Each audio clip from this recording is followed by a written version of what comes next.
కూటమిలో ఉన్నప్పుడు కూటమిలో అధిక పార్టీ అయినటువంటో లేకపోతే టీడీపీ పార్టీ అయినటువంటి దాన్ని మనం ప్రశ్నించకూడదు. ఎంత ప్రశ్నించకూడదు అంటే పవన్ కళ్యాణ్ గారిని ఆడబిడ్డలు బూతులు పెడితే ఎందుకు అయ్యారా బాబు నువ్వు అడగలేదంటే ఏమైనా నా ఇంటి మీద ఇంటి పెట్టారు డిప్యూటీ ఇచ్చాం కదా ఆయన అడిగినారా? ఆ పరిస్థితి అంటే ఉంటది. నేను అడగలేమేమో ఆ కర్మ ఏమో. మరి మీరు అడగచ్చుగా, మీరు అభ్యుదయ భావాల ప్రతిపక్ష నాయకుల మీద దాడి చేయకూడదని ఖండించేవారు కదా. సూపర్ సూపర్ సూపర్ మ్యాన్లు కదా.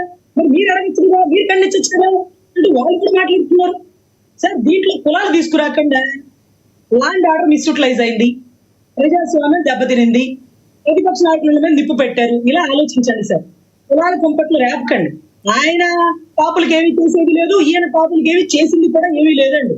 పాపుల ఓటింగ్ ఎవరికి ఎలా కావాలో అలా మడతేసి వేడేసుకుంటారు. కానీ సో తప్పు ఎవరు చేసినా తప్పే, మనకి ఎవరు మంచి చేస్తున్నారు అనుకునే ముందుకెళ్తాం. కానీ ఇంకొకటి ఏమి ఉండదు. ఇంకొకటి ఏంటంటే కమ్మ సామాజిక వర్గం గురించి ఆయన విమర్శించే ధైర్యం చేయదు. ఎందుకంటే ఆయన అల్లుళ్ళు కమ్ముళ్ళు కాబట్టి, అమ్మ మగ బిడ్డల్ని వాళ్ళ ఆడపిల్లలకి చేసుకున్నారు కాబట్టి పిల్లనిచ్చిన చాట కొంచెం ఒళ్ళు దగ్గర పెట్టుకుని ఎక్కువ తక్కువ మాట్లాడకూడదు. రజనీ గారు పొరపాట్లు కూడా ఫ్యూచర్ లో కూడా నేను కమ్మ సామాజిక వర్గం అన్నారండి. తిట్టకూడదు కూడా. ఎందుకంటే వాళ్ళ అల్లుని మనం పిల్లలు చేసుకున్నాం, మనం తప్పు కదా మాట్లాడితే వాళ్ళు ఊరుకుంటారా? ఎస్ రజనీ గారు ఒకటి చెప్పండి. ఇప్పుడు అయితే మీరు అడ్వకేట్ గానే ఉన్నారు, పాలిటిక్స్ లో కంటిన్యూ అవుతారా? జనసేన నుంచి బయటకు వచ్చానంటున్నారు. ఏదన్నా వేరే పార్టీలోకి వెళ్ళే అవకాశం ఏమైనా ఉందంటారా వైసీపీకి కానీ టీడీపీకి కానీ? అట్లా ఎగ్జాక్ట్లీ ప్యానెల్లో కూర్చున్న కూడా మా జనసేన నుండి వైసీపీలోకి వెళ్ళారండి. ఎవరిష్టం వాళ్ళదండి. కానీ నేనైతే చెప్తున్నానండి, వైసీపీ నుంచి పెద్దలు ఫోన్ చేసి, ఇంకొకళ్ళు పెద్దలు ఫోన్ చేసి, మా జనసేన నుంచి పెద్దలు ఫోన్ చేసి, టీడీపీ పెద్దలు ఫోన్ చేసి అందరూ నాకు చెప్పింది ఏంటంటే, అమ్మా అందరూ రాజకీయ నాయకులే, ఒకళ్ళ నాయకుల వల్ల బయట వెళ్ళండి, పార్టీలకు అతీతంగా పనిచేయండి, ఒక న్యాయవాదిగా పోరాటం చేయండి. ఒక పార్టీ అంటే నాకు అక్కర్లేదండి, ఒక పార్టీ అంటే నాకు అక్కర్లే. అది వైసీపీ అక్కర్లే, జనసేన అక్కర్లే, టీడీపీ అక్కర్లే. నేను తప్పుని తప్పు అన్నా, ఎవరు తప్పు చేసినా అంటా. సో దాంట్లో ఒక పార్టీ అండతో నేను ఎదుగుతాను, ఒక పార్టీ అందుంటేనే నేను బతుకుతాను అనేది పిచ్చి మాటలు. ఒక గొడుగు లేకపోయినా నేను ఎదగలనండి. ఆ ధైర్యంతో చెప్తున్నాను. నేను ఏ పార్టీలో కాదు, న్యూట్రల్ గా తప్పు ఎవరు చేసినా తప్పే. దయచేసి కులాల కుంపట్లు పెట్టకండి. ఇంకెప్పుడు కోపం పట్టుకుని కావాలని ఏ నాయకులు అడగండి. కోపలకి పని చేయండి. నాకు నచ్చితే ఓటేస్తాం, లేకపోతే ఇసిరేస్తాం. ఎవరినైనా ప్రశ్నిస్తారా మీరు ఇలాగే? ఎవరినైనా ఇలాగే ప్రశ్నిస్తారా? మీకు జనసేన నుంచి బయటకు వచ్చారు కాబట్టి ఓన్లీ జనసేన ప్రశ్నిస్తారా? వైసీపీనైనా ప్రశ్నిస్తారా మీరు? 100% సార్. ఇప్పుడు ప్రభుత్వం వాళ్ళు ఉంది కాబట్టి తప్పు చేసే వాళ్ళని ప్రశ్నిస్తున్నాం. కానీ గతంలో వైసీపీని ప్రశ్నించాలనే ముచ్చబడి నన్ను పార్టీలోకి పిలుచుకుంది. తప్పు ఎవరు చేసినా ప్రశ్నిస్తా, ప్రభుత్వం ఉన్నాను కాబట్టి ప్రశ్నిస్తా. అప్పుడు ప్రభుత్వం తప్పు చేసింది ప్రశ్నించా. ఇప్పుడు ప్రభుత్వం 500 కోట్ల లేక మెడికల్ కాలేజ్ ప్రైవేటీకరణ చేసిందంటే నేను ప్రశ్నిస్తాను. 1750 కోట్లు పెట్టి ఎన్టీ రామారావు గారు విగ్రహం పెట్టిందంటే నేను ప్రశ్నిస్తాను. 5000 కోట్లు ఖరీదు గీతం యూనివర్సిటీకి పంపించేస్తానంటే ప్రశ్నిస్తాను. సో పొలిటికల్ గా కంటే కూడా అడ్వకేట్ గానే మీకు బాగా ప్రజాసేవ చేసే ఉద్దేశం బాగా ఉన్నట్టుంది. ఆల్రెడీ తప్పులు చేసిన ప్రభుత్వాల్లోకి వెళ్ళే అవకాశం లేదంటారా మీరు? అంటే గతంలో వైసీపీ తప్పు చేసింది కాబట్టి వైసీపీలోకి వెళ్ళరు, జనసేన నుంచి బయటకు వచ్చేసారు కాబట్టి మళ్ళీ జనసేనలోకి వెళ్ళరు అనుకోవచ్చా? లేదంటే అభిప్రాయాలు మార్చుకునే అవకాశం ఉందంటారా? వైసీపీలోకి కానీ జనసేన కానీ వెళ్ళే అవకాశాలు ఉన్నాయంటారా మీరు? సార్ తప్పు ఎవరు చేసినా ప్రశ్నిస్తా, ఎక్కడున్నా ప్రశ్నిస్తా.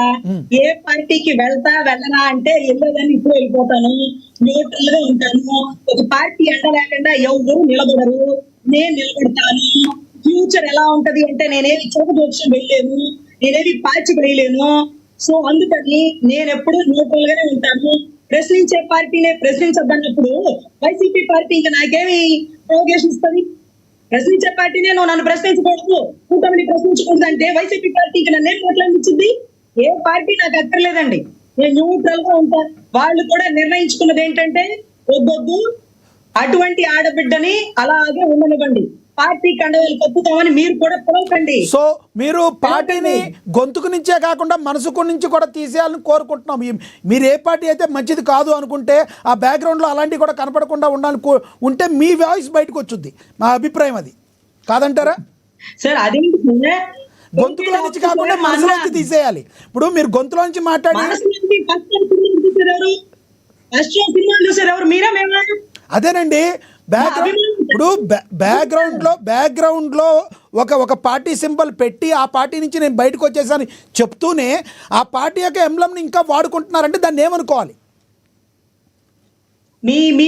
అసలు మీ ఛానల్లోనే సార్ ఇక్కడ కూర్చుంది లైటింగ్ ఇక్కడ పనిచేస్తుందని ఓకే. ఇప్పుడు వరకు నేను ఓకే మాట్లాడిన ఓకే ప్రజా చైతన్య ఓకే ఓకే అర్థమైంది. అన్ని వైసీపీ ఎస్ ఛానల్స్ అనుకోకుండా ఉందంటారు. అన్ని okay YCP channels right right channels పిలవు. రజనీ గారు ఎస్ రజనీ గారు మరి కాసేపట్లో వస్తాం మేడం. మీ అభిప్రాయం అర్థమైందే. అనుకోకుండా పెట్టిందే కానీ వాంటెడ్లీ కాదంటారు. Thank you. మరి కాసేపట్లో వస్తాం. మీ దగ్గర మనతోటి వంశీకృష్ణ గారు జాయిన్ అయ్యారు. బండారు వంశీకృష్ణ గారు టీడీపీ అధికార ప్రతినిధి. ఆయనతో మాట్లాడదాం. వంశీకృష్ణ గారు నమస్తే. గుడ్ ఆఫ్టర్నూన్ లక్ష్మీనాథ్ గారు. వంశీకృష్ణ గారు, అంబటి రాంబాబు గారు చేసిన వ్యాఖ్యలు మీరు ఏ రకంగా చూస్తారు? జైలు నుండి రిలీజ్ అయ్యాక ఏదో ఒక రోజు ప్రెస్ మీట్ పెడుతూనే ఉన్నారు. నిన్న కూడా చంద్రబాబు నాయుడు గారిని మరొకసారి ఆయన మాట్లాడటం జరిగింది. ఇదంతటికి కారణం ఈ ఆంధ్రప్రదేశ్ ఈ స్టేజ్లో ఉండడానికి కారణం, ఇలా తిరుమల లడ్డూకి కారణం ఆయనే. అసలు తిరుమలలో లడ్డు యొక్క శాంపిల్స్ కూడా మా ప్రభుత్వం అప్పుడు ఈ కావు అని చెప్పిన అంబటి రాంబాబు గారి వ్యాఖ్యలను ఎలా చూస్తారు? Sir good afternoon. మీకు ప్యానెల్లో ఉన్న కిరణ్ గారికి, లక్ష్మణ్ రావు గారికి, మరున్నారో వెళ్ళిపోయారో రజనీ గారు, వస్తారు ఉన్నారు, రజనీ గారికి, అక్కడ just అందరికీ కూడా గుడ్ ఆఫ్టర్నూన్. సార్ ఈ ప్యానెల్లో ఉన్నవాళ్ళంతా కూడా దేవుడు ఆయుషిస్తే ఇంకో 30 సంవత్సరాలు రాజకీయాల్లో ఉంటాం. మీరు జర్నలిజంలో మీడియాలో ఉంటారు. మీకు కూడా ఇంట్రెస్ట్ ఉంటే రాజకీయాల్లోకి వస్తారు. సార్ నా వాయిస్ నాకు వినిపిస్తా ఉంది. Yes, yes. దాన్ని ఏమన్నా కంట్రోల్ చేయగలరా?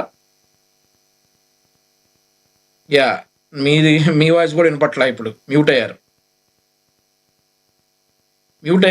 Yes, sir. నాకు వినపట్లేదు. ఓకే, మీరు కంటిన్యూ చేయండి. అయితే ఇంకో 30 సంవత్సరాలు రాజకీయాల్లో ఉండాల్సిన వాళ్ళం. రకరకాల పార్టీల్లో ఉన్నాం సార్. ఇద్దరు జనసేనలో ఉండేవారు ఇదివరకట. ఇప్పుడు ఒకరు వైఎస్ఆర్సీకి వెళ్ళిపోయారు.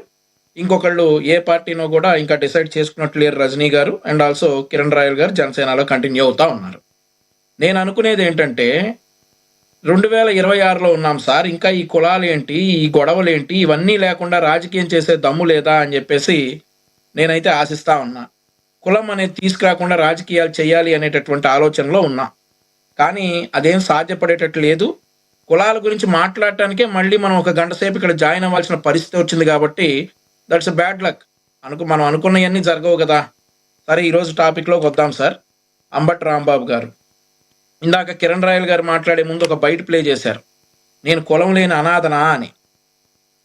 సార్ మీరు ఎప్పుడైతే కులం గురించి తప్పుగా మాట్లాడారో అప్పుడు మిమ్మల్ని కులం వెలేసి.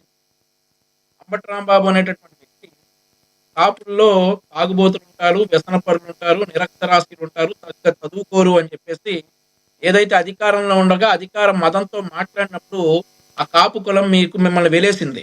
సార్ సన్ ఆఫ్ సత్యమూర్తి సినిమాలో ఒక డైలాగ్ ఉంది సార్, మనం బాగున్నప్పుడు లెక్కలు మాట్లాడి నాకిపోయినాక విలువలు మాట్లాడితే చండాలంగా ఉంటుంది అని చెప్పేసి ఒక డైలాగ్ ఉంటుంది సార్. క్షమించాలి, మనం బాగున్నప్పుడు లెక్కలు మాట్లాడి తర్వాత నాశనం అయిపోయినాక విలువలు మాట్లాడితే చాలా చండాలంగా ఉంటుంది అని ఒక డైలాగ్ ఉంది సార్. ఆ డైలాగ్ ప్రకారం అంబటి రాంబాబు గారు బాగున్నప్పుడేమో కాపులు వ్యసనపరులు, కాపులు ఏంటి ఇంకా తాగుబోతులు అండ్ ఆల్సో కాపులు తిరుగుబోతులు, కాపులు వచ్చేసి నిరక్షరాస్యులు అని చెప్పేసినటువంటి మాట్లాడినటువంటి అంబటి రాంబాబు ఈరోజు ఆయన కష్టం వచ్చేటప్పటికి కాపు టైగర్ అయిపోయాడా? కాపులందరూ అండగా ఉండాలా? సో ఇట్లాంటివన్నీ కూడా కాపులకు ఎప్పుడు అన్యాయం చేసినా, అన్యాయం జరిగినా ప్రశ్నించాడు సార్ అంబటి రాంబాబు గారు. ఒక క్వశ్చన్ ఉంది సార్ నాకు. చరిత్రలో మొట్టమొదటిసారి ఆంధ్రప్రదేశ్ రాష్ట్రంలో కాపు కార్పొరేషన్ పెట్టి ఆ కార్పొరేషన్ కింద 4,000 కోట్ల రూపాయలు ఫండ్ ఇచ్చింది చంద్రబాబు నాయుడు గారు. మొట్టమొదటి కాపు కార్పొరేషన్ 2015లో ఆంధ్రప్రదేశ్ ప్రభుత్వం చంద్రబాబు నాయుడు గారు పెట్టినటువంటి కాపు కార్పొరేషన్. అందులో 4,000 కోట్ల